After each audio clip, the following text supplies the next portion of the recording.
오늘은 시를 읽으면서 한번 시작을 합니다. 여러분 시를 읽어본 지 오래되셨죠? 네, 그럴 줄 알고 시를 한 편, 아주 짧은 시입니다. 여러분은 시를 한 편 읽으시는 것입니다. 오르텅스 블루라고 프랑스 시인이라고 말하지만 사실 익명의 시인인데, 그는 뒤에 있군요. 그 사막에서 그는 너무도 외로워 때로는 뒷걸음질로 걸었다. 자기 앞에 찍힌 발자국을 보려고. 자, 한 편을 벌써 읽으셨습니다. 이 짧은 시고 익명의 시지만 사실은 많은 철학자들에게 그렇게 자주 인용되는 시 중에 하나입니다. 어떤 사람인지 모르지만 너무 사막에서 외롭기 때문에, 너무 외로우니까 아무도 없어요. 주변에 걸어도 끝이 없어요. 너무 외로워서 왜 뒷걸음질로 걸었을까요?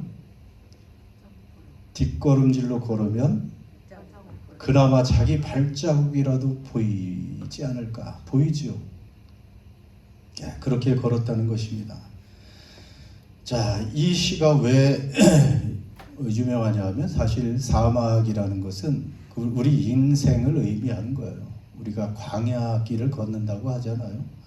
사막이라는 거, 우리 의미가 없는 것 같고 텅 빈 것 같고 고독한 그런 사막 같은 인생을 상징하는 것입니다.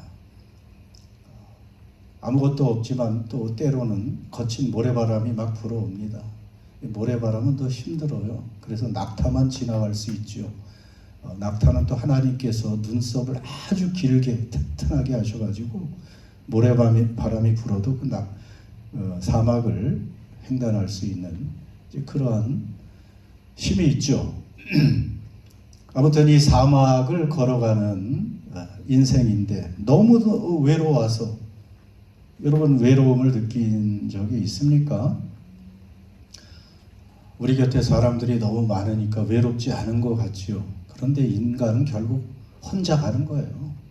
혼자 남겨지게 되어 있습니다. 옆에 있는 사람들 너무 의지하지도 마세요.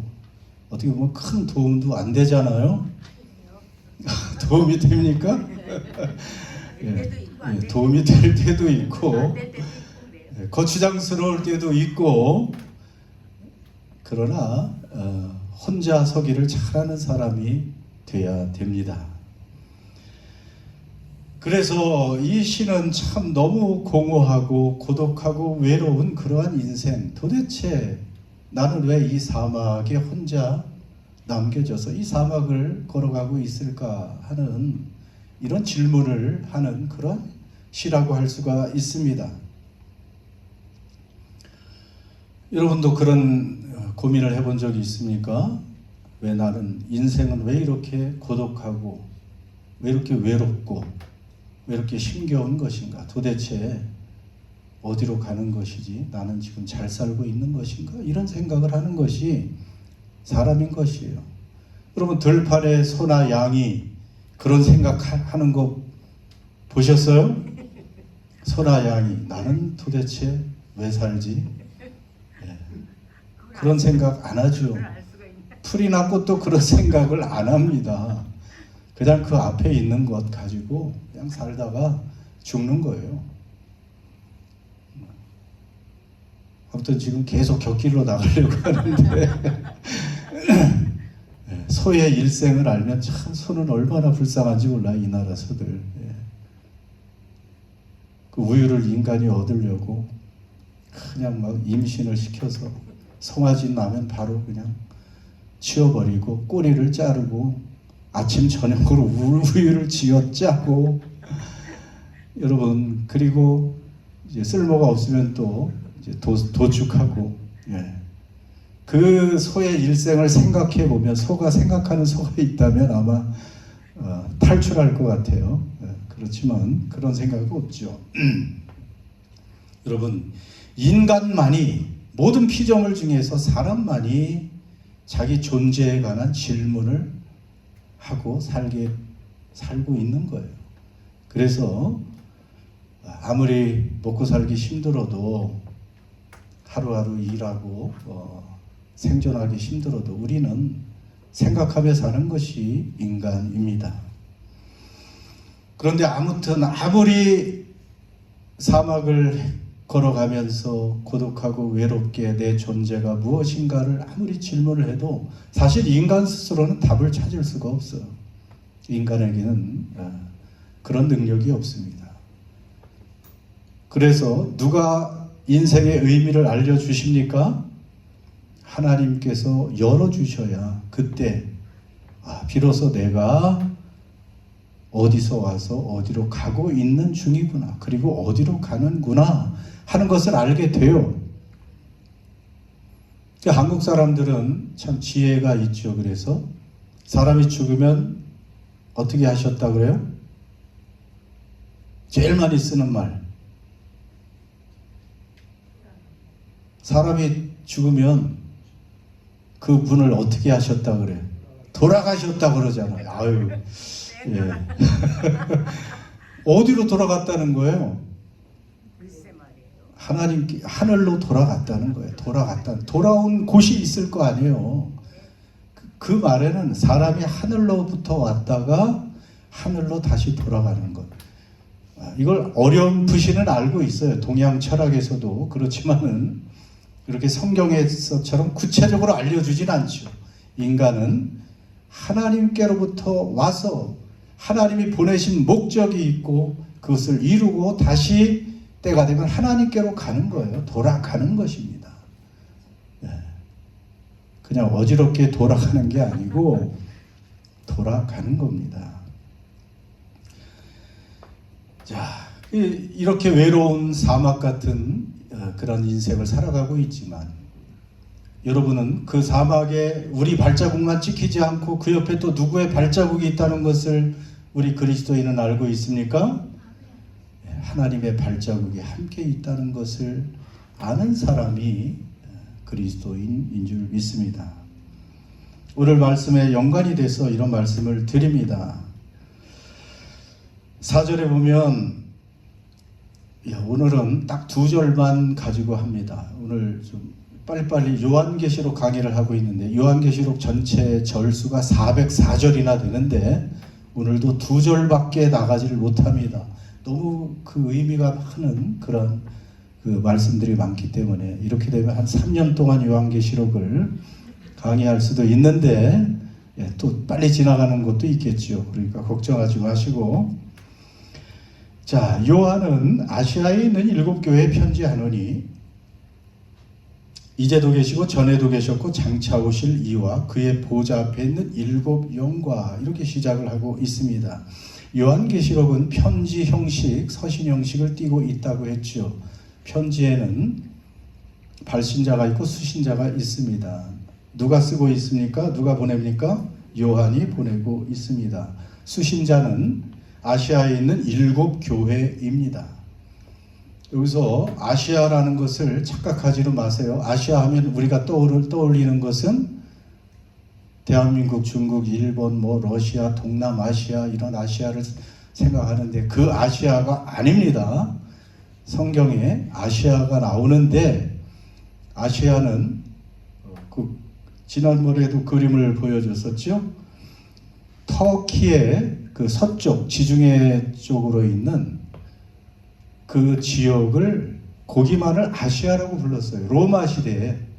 그래서 로마의 한 그 지역 프로방스를 얘기하는데 그 지역을, 그러니까 오늘 7 교회가 속하 있는 터키의 그 지중해 방면 에게 쪽에 있는 7 도시가 중심으로 있는 그곳이 아시아입니다. 거기에 있는 7 교회에 지금 편지를 하고 있다라고 시작을 하고 있습니다.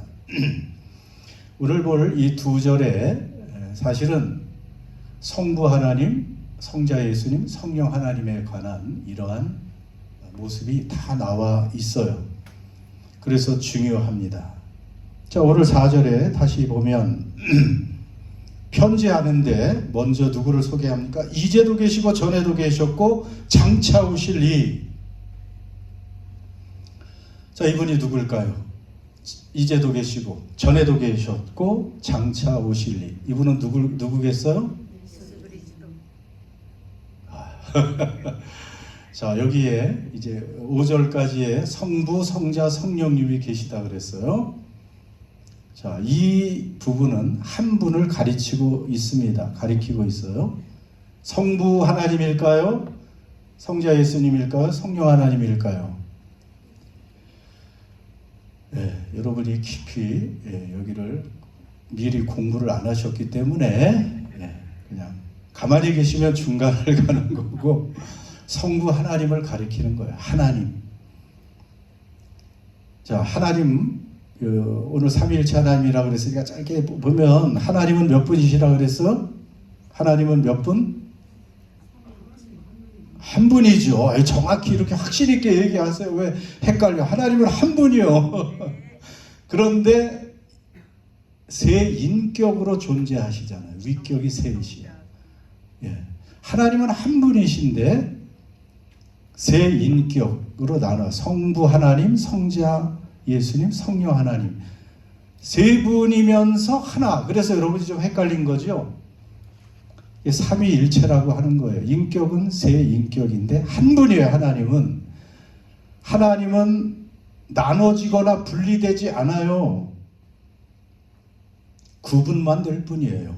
성경에 삼위일체라는 말은 안 나오는데 하나님이 계시고 예수님이 계시고 성령님이 등장하니까 하나님은 한 분이시지만 삼위로 세 인격으로 존재하시는구나. 여러분, 우리 인간의 지식을 초월하는 거예요. 우리 생각으로 하나님을 막 이렇게 규정하려고 하지 마세요.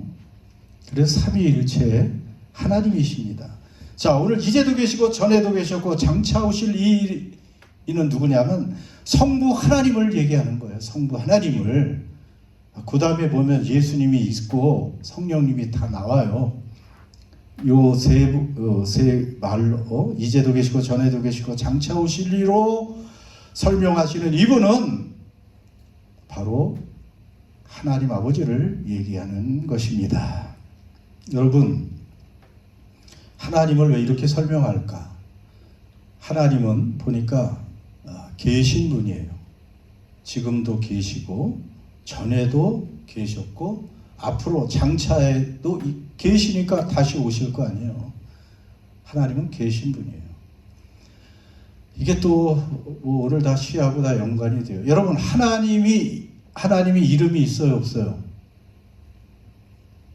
하나님의 이름이 있어요, 없어요? 또 물어보면 하나님은 이름이 사실 없는 분인데, 하나님은 이름이 없으신 분인데 누가 막 쫄랐지요. 이름을 알려달라고. 막 그냥 이름을 제발 좀 알려주세요. 하나님, 당신의 이름이 뭔지 알아야 내가 가서 내 백성에게 전하지 않겠습니까? 하면서 막 출애굽기에서 쫄은 사람이 있었습니다. 누가 쫄랐어요? 모세가 쫄랐지요. 제발 이름 좀 알려달라고. 그러니까 하나님께서 출애굽기에 뭐라고 알려주셨어요? 그 다음 말씀 보면 하나님이 모세에게 이르시되 나는 스스로 있는 자이니라. 또 이르시되 너는 이스라엘 자손에게 이같이 이르기를 스스로 있는 자가 나를 너에게 보내셨다 하라. 자, 그래서 하나님의 이름이 여기 뭐예요? 스스로 있는 자를 야훼 이렇게 말하는 거예요. 야훼, 요드해, 와우해 이렇게 네 자, 히브리어 네 자로 쓰여진 글자, 하나님의 이름을 그래서 신명사고 하나님의 이름 네 글자 히브리어로 야훼라고도 읽는데 영어로 여호와로 그렇게 제호바로 미국 사람들이 또 그걸 번역하는 바람에 그걸 또 한글로 번역하는 데서 여호와 이렇게 헷갈리게 된 것이지만 결국 하나님의 이름은 야훼. 그 야훼의 뜻은 스스로 계신 자, 그런 뜻이에요. 근데 영어 성경에 보면 I am who I am. 사실 하나님의 이름의 뜻은 나는 나다, 그런 뜻이에요. 나는 있는 사람이야. 사람이 아니죠. 나는 있는 존재야. 그냥 나는 존재야 그런 뜻이에요. 나는 있는 어떤 존재야 그런 뜻이에요. 이름이 사실 아니에요. 여러분, 하나님은 이름을 붙일 수 없는 분이에요. 하나님은 모든 만물을 만드시고 있게 하신 분이에요. 모든 피조물을 존재하게 하는 존재자, 스스로 계신 분. 그 만물을 존재케 하시고 지으시고 낫게 하시는 그 존재자는 이름이 없는 거예요. 여기 사과가 있다. 사과라고 우리가 어떤 과일을 이름 지면 사과는 다 파악되잖아요. 아, 사과? 그러면 여러분 머리에 떠올리죠? 달콤하고 새콤하고 가을에 또 많이 나고 여러 종류가 있고 이 사과 여러분이 파악이 되잖아요. 이름이 있으면 파악이 되는 거예요. 근데 하나님은 너무 크신 그러한 창조주시기 때문에 만물을 지으신 분이지 지음 받은 분이 아니기 때문에 이름을 붙일 수 없는 분이에요. 모세가 아무리 물어봐도 하나님은 할 수 없이 야훼 이렇게 알려주셨지만 그것은 나는 존재다 그런 뜻이에요. 하나님만 있는 분이에요. 하나님만 계신 분입니다. 그래서 야훼라는 이름은 하나님의 정체를 알려주신 것이지 결코 하나님의 이름이라고도 제대로 말할 수 없는 거예요. 그런데 하나님은 오늘도 이 계시록에서도 이제도 계시고 전에도 계셨고 장차 오실 분이 이제 요한이 이 계시를 받아가지고 하나님에 관해서 이렇게 묘사해요. 지금도 있고 전에도 계셨고 앞으로도 계실 하나님은 그렇게 계속 존재하는 분이 하나님이시라는 거예요. 그 여러분은 뭐예요? 여러분은 지금 여기 계셔요? 안 계셔요? 있죠? 여러분이 여기 존재하고 있죠? 그 여러분은 존재자예요? 아니에요? 여러분이 정말 여기 있는 분이에요? 지금은 있는 것 같죠. 그런데 조금 있으면 다 사라져요. 없어져요. 조금 있다가 사라지는 존재는 사실은 존재가 아니라고 말할 수가 있어요. 여기 이렇게 참 정겹게 옆에 든든하게 서로 볼 수 있도록 계시지만 조금 있으면 다 어디로 가는지 다 사라지고 떠나가고 흔적도 없어져요. 나중에는 흔적도 없어져요. 지난주에 제가 좀 마음이 아팠습니다. 한국에서 우리 신학대학원 동기생이었고 제가 장로의 신학대학원을 나왔는데 거기에 물론 이분은 큰 형님뻘에 해당되는 그런 분이었어요. 지금 77세가 올해 되셨고 그런데 갑자기 소천하셨습니다. 하나님의 부르심을 받았어요. 굉장히 지금도 건강하시고 얼마 전에 동기 모임에서도 갔다는 거 저는 못 갔지만 이제 단톡방을 통해서 다 소식을 듣고 이분은 또 너무나 열정이 많아서 네팔 그 황무지에 신학교를 세우시고 현지 신학생들을 거의 수백 명을 길러내서 네팔 전역으로 파송을 하시고 그 현지인들을 목회자로 그리고 두바이에 또 네팔 사람들이 많아서 거기도 또 신학생들을 목회자들을 파송하고 앞으로도 또 열심히 많은 비전을 갖고 있는 아주 젊을 때부터 이 서울대에서도 뛰어난 5인방 어떤 또 제목이 그런 클럽을 가지시고 사업을 하셨던 그런 분이라 그런지 아주 열정이 많은 그런 분이었는데 갑작스럽게 좀 77세면 조금 이르잖아요. 건강이 어디 안 좋다는 그런 얘기도 없었는데 그 소식을 듣고 마음이 많이 아팠습니다.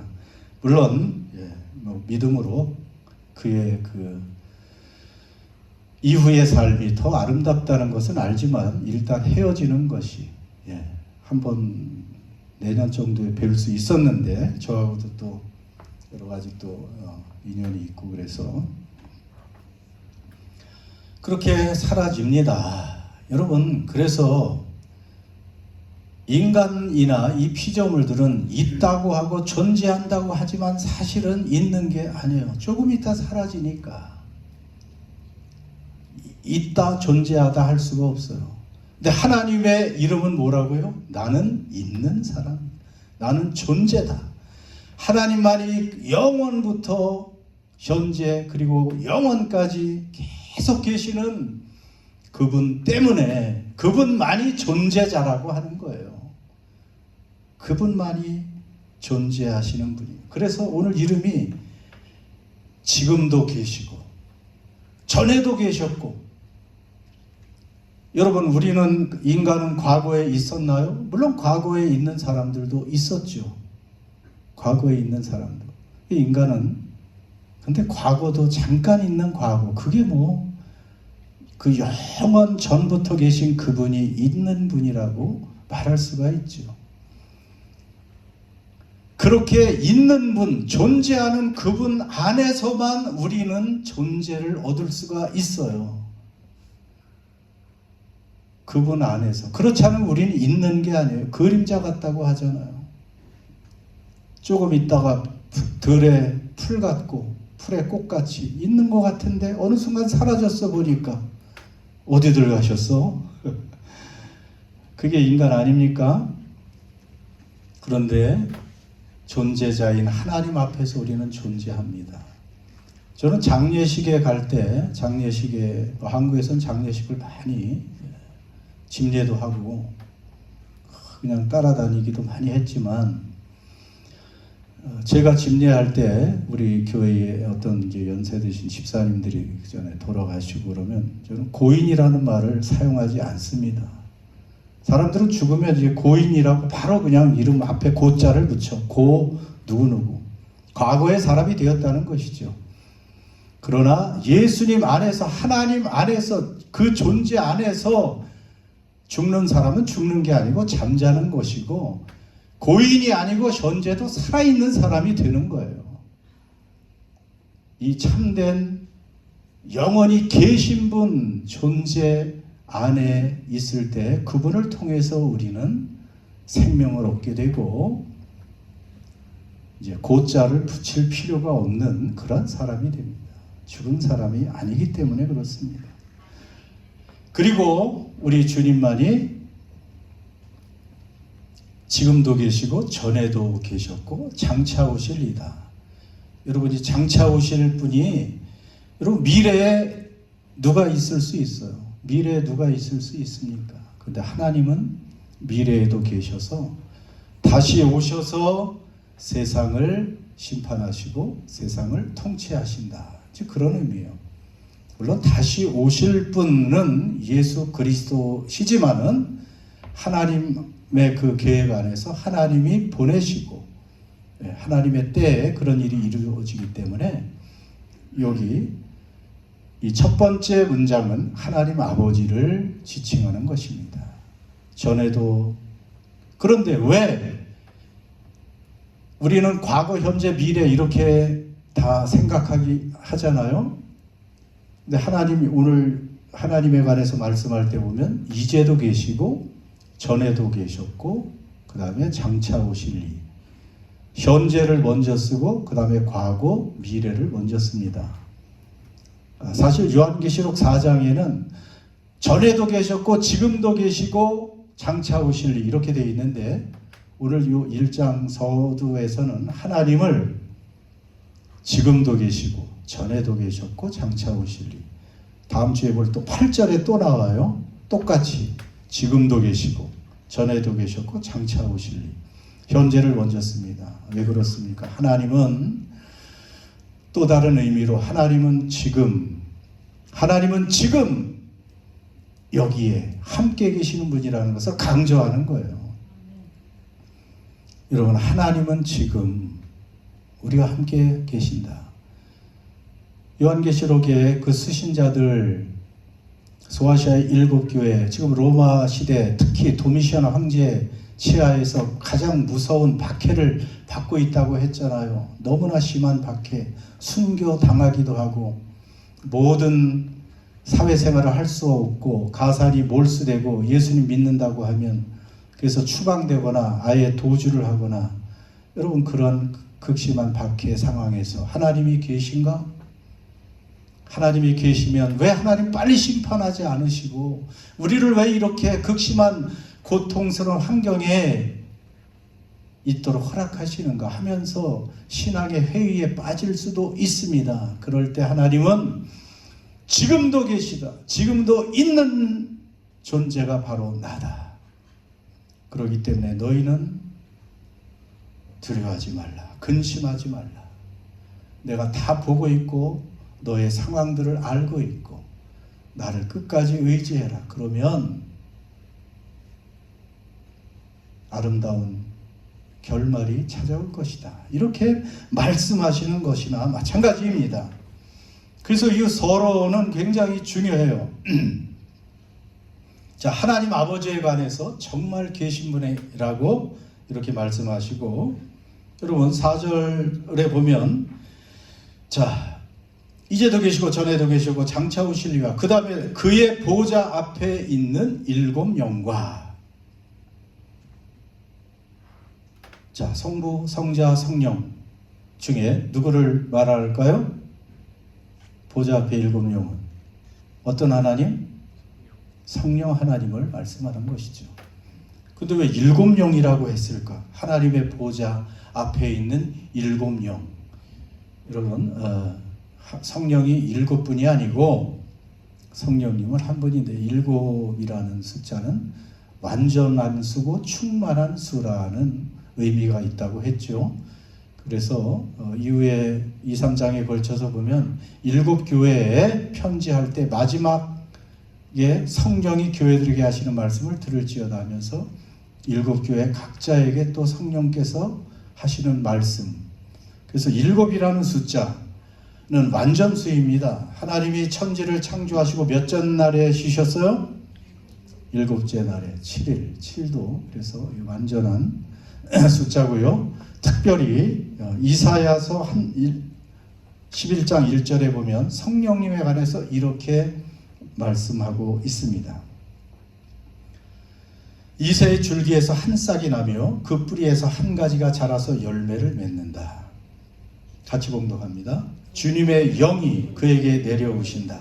지혜와 총명의 영, 모략과 권능의 영, 지식과 주님을 경외하는 영이 내려오시니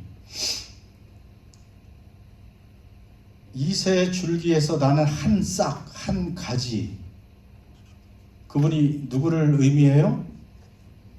누구를? 바로 메시아, 예수님을 말하는 거예요. 메시아.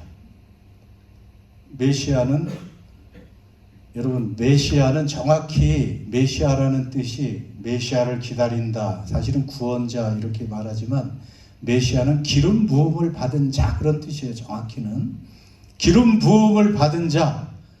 하나님께서 기름을 부으셔서 세우셨어요. 구원자로 인류의 한 분밖에 안 계신 구원자로 세우셨다는 뜻이에요.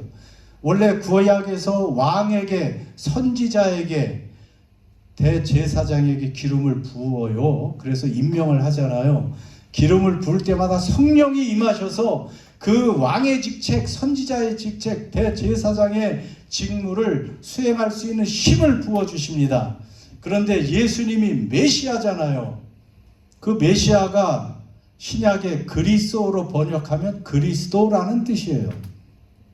그 예수 그리스도, 예수 기름 부음 받은 자 그런 의미예요. 그래서 예수는 하나님이 기름을 부으셔서 세운 구원자라는 의미입니다. 자, 그런데 메시아가 오시면, 자, 예수님 오시기 700년 이상 전에 이런 예언이 있습니다. 주님의 영이 그에게 내려오시는데 주님의 영에게 또 다른 이름들이 거기에 있습니다. 주님의 영, 또 무슨 영? 지혜의 영, 또 총명의 영, 또 모략의 영, 또 권능의 영, 또 지식의 영, 또 주님을 경외하게 하는 영. 몇 가지예요? 7가지. 그래서 주로 이런 것을 보면서 자, 성령님은 이렇게 완전하신 영으로, 완전한 영으로, 충만한 영으로 이렇게 표현을 하시는데요. 여기에도 이렇게 7가지의 아주 다중적인 그러한 설명으로 성령 하나님이 얼마나 충만한 분인가를 알려주고 계십니다. 그래서 예수 그리스도에게 이 영이 부어져서 예수님은 이 땅의 구원자의 역할을 감당하게 되고요. 자, 우리 그리스도인에게 성령님이 계십니까? 안 계십니까? 성령님이 계십니다. 여러분이 예수 그리스도를 주님으로 시인하는 자마다 성령이 우리 안에 계십니다. 여러분, 성령은 이렇게 강력하신 분이에요. 지혜의 영, 총명의 영, 모략의 영, 권능, 그 파워의 영이고, 지식의 영, 주님을 경외하게 하는 영. 그래서 그 영이 우리 안에 계셔서 우리가 주님을 섬기게 하는 것입니다. 그 힘으로 이 세상을 이기게 하는 것입니다. 힘으로 등으로 되지 아니하나 나의 영으로 된다. 성령님으로 하나님은 우리에게 기름을 부어주시는 분이에요. 여러분 안에 성령님이 계시잖아요. 믿습니까? 네. 여러분이 차 운전 많이 하시죠? 운전하고 가다가 뭐가 떨어져요? 가끔 운전하고 오래 하다가 뭐가 떨어져요? 기름이 떨어지죠. 그런데 뒤에 큰 유조차가, 그냥 기름이 차 있는 유조차가 뒤에 따라오면서 계속해서 공급을 해주면 어디든지 갈 수 있잖아요. 어디든지 힘있게. 성령님은 그런 파워입니다. 우리 위에서, 우리 뒤에서, 우리 안에서 그 파워로, 그 수많은 은사와 능력과 지혜로 우리에게 부어주시는 그러한 영인 줄 믿습니다. 이 성령이 계시다는 것을 지금 서론에서 알려주고 있습니다. 마지막으로 예수 그리스도 5절에 나오고 있습니다. 5절도 전반부밖에 할 수가 없습니다. 또 충성된 증인으로 죽은 자들 가운데서 먼저 나시고 땅의 임금들의 머리가 되신 예수 그리스도로 말미암아, 여기는 예수 그리스도라고 아주 명확하게 적혀 있지요. 성부 하나님, 성령 하나님, 지금 성자 예수님. 그런데 3가지입니다. 그분은 충성된 증인이시고 죽은 자들 가운데서 먼저 나시고 땅의 임금의 머리가 되어주셨다. 충성된 증인. 왜 예수님이 충성된 증인이에요? 그분은 증인이라는 말은 사실은 위트네스지만 마터, 어떻게 보면 순교자라는 말과 같아요. 그 예수님은 순교하면서 신실한 증인이 되신 그런 분입니다. 예수님은 인생의, 주님도 사람이 되셔서 인생에 우리가 똑같은 그 무게들, 그 아픔과 그 고독과 그 압박과 그 상처와 이 모든 것을 견뎌낸 증인이 되신다는 것입니다.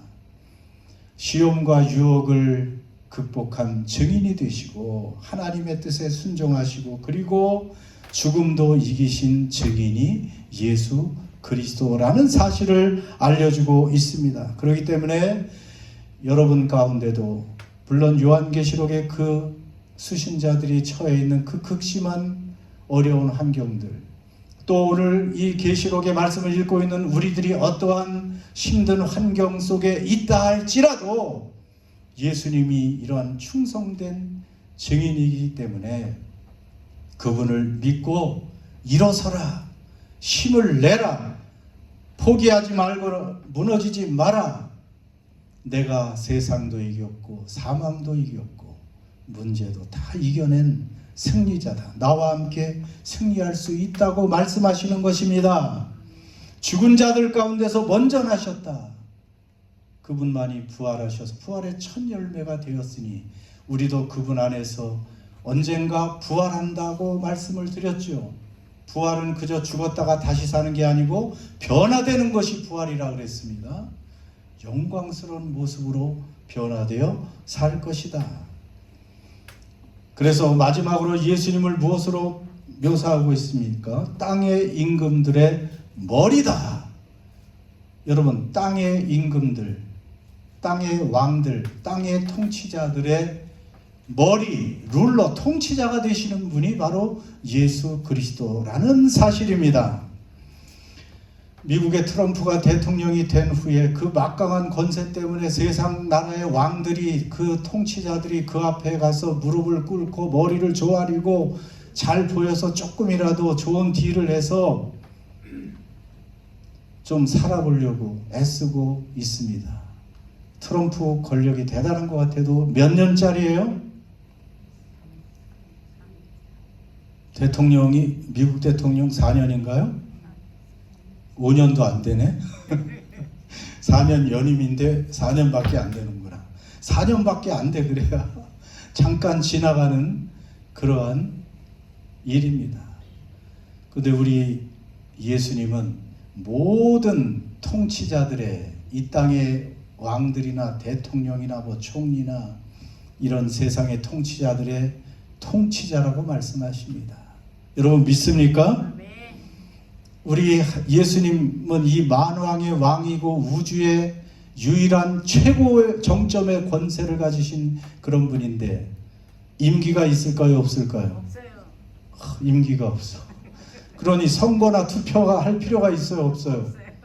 예, 투표나 선거도 필요 없고 그분은 영원한 그 권력의 정점, 거기에서 온 세상을 다스리시는 그분이 바로 우리의 주님이십니다.